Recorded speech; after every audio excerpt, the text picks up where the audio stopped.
This is Democracy Now!, democracynow.org, The War and Peace Report. I'm Amy Goodman with Juan Gonzalez.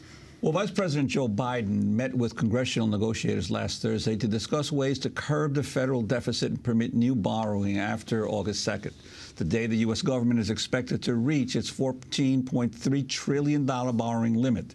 Democrats are pushing for new taxes and the elimination of many tax loopholes to be part of any deficit reduction deal, while Republicans want to see steep spending reductions but no new tax. We're joined by Sally Kohn. She's community organizer, political commentator, founder and chief education officer of Movement Vision Lab. And she wrote an op-ed piece, a very interesting op-ed piece in USA Today called "Don't Believe the Hype About U.S. Debt." Well, what do you say about the debt? You know, this is the time when we should be worrying about other things than public spending. I mean, the fact of the matter is that corporations are sitting on record levels of capital. They're not spending it. There's new news out that, if anything, they're not spending it on jobs. They're spending it on new, manufacturing equipment. So the problem is in this situation, like it or not, government is the spender of last resort.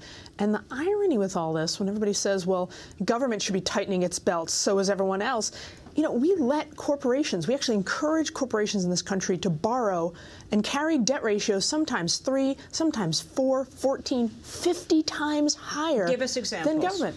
Boeing, IBM, J.P. Morgan. J.P. Morgan has a debt-to-income ratio of 50 to 1. The United States government, 1 to 1. So why is it that debt is good for private corporations, for successful private corporations, so they can invest in the future of their business, but not good for the government, especially at a time of anemic tax receipts, because we've cut taxes, among other things, and because the economy is sluggish? Why shouldn't we use government to invest in the future of our nation, the future of our citizenry? And the argument of the Republicans that the deficits have gotten too high, now is the time to cut spending? Look, two things. First of all, long term, this is a short term and a long term conversation. Long term, you got to do something about the debt. But the way to fix it is not to start cutting spending now that would grow and recover the economy. What we have to do, again, like it or not, is borrow money, use government as the spender of last resort, and invest in the economy so that we grow it, so that in the future we've reduced the debt. But the other issue here is that, look, this is a long-term ideological agenda, and they're using the deficit as a fig leaf to push through cuts on government that they have always wanted to get through. It's why 70% of the Republican budget isn't going to actually cutting the deficit. It's just going to more tax cuts for the rich. Well, I mean, the line most commonly used is you got to treat the government's budget like any family treats their own budget. And at the end of every month, you have to balance the budget. Yeah, and that's stupid. And frankly, I blame the Democrats just as much for buying into that line, including Barack Obama. First of all, lots of families, carry mortgages. I mean, mortgages is a form of strategic debt, long-term debt, where you are borrowing more money than you're earning each year in order to make a long-term investment in the health of your family, right? People send their kids to college. They do so with loans. I mean, that's a good thing. We don't consider that to be stupid or wasteful. We consider it good. Those who buy a car to get to work do it. But again, the sort of other analogies, everybody says, well, government should be run more like business. Well, we can debate the merits of that, but if you're going to make that analogy, then why shouldn't government be able to borrow at a fraction of the ratio that we encourage private companies to? Well, Republican House Majority Leader Eric Cantor spoke to reporters last week after meeting with Vice President Joe Biden about the debt. In the news economically on the jobs front over the last several days, I think underscore the importance of this meeting that we just came out of, and there's a commitment for next week engaging once again in a robust series of meetings to see if we can achieve a result. We believe that much of the problems surrounding the lack of job creation and growth in this country has to do with the fact that there isn't a credible plan to manage down the debt and deficit in this country. That's what we're trying to produce here, and we had much substantive discussion today and look forward to more next week.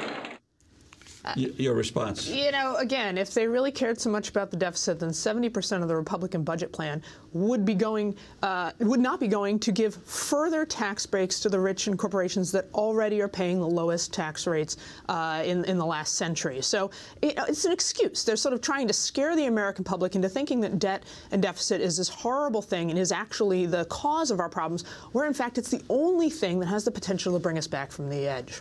This is White House Press Secretary Jay Carney addressing the debt question during a press briefing last week. I think it makes clear the case that we've been making, that there is no alternative here to raising the debt ceiling.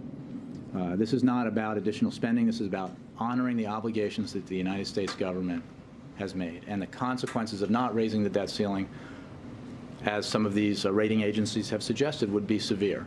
Sally Kohn. You know, I've gone on record as calling this ideological terrorism. This is the Republicans literally holding hostage the future of our country, the future of our citizenry, next generations, by threatening to blow up the American economy just to make some political point. It's offensive, it's ridiculous, it's bad politics, it's unpatriotic. You know, look, at the very least, we can all agree that you have to pay the obligations of our country, maintain our economic standing and solvency, and then have a conversation about, you know, the ideological ins and outs of slashing versus raising taxes. But come on, don't ruin the economy just to prove a point.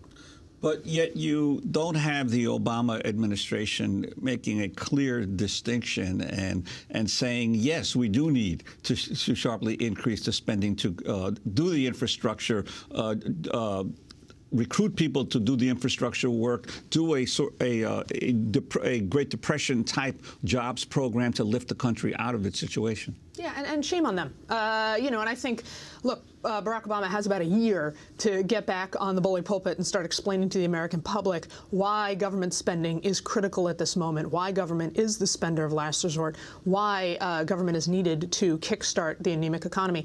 You know, he made the mistake, I think, initially of a stimulus bill that was too small and that was trying to please everyone. He had the illusion that he could get the Republicans, who've become more staunch in this category, who literally want to destroy government. They're on record as wanting to drown it wanting to shrink it to the size where they can drown it in a bathtub. You can't negotiate with that.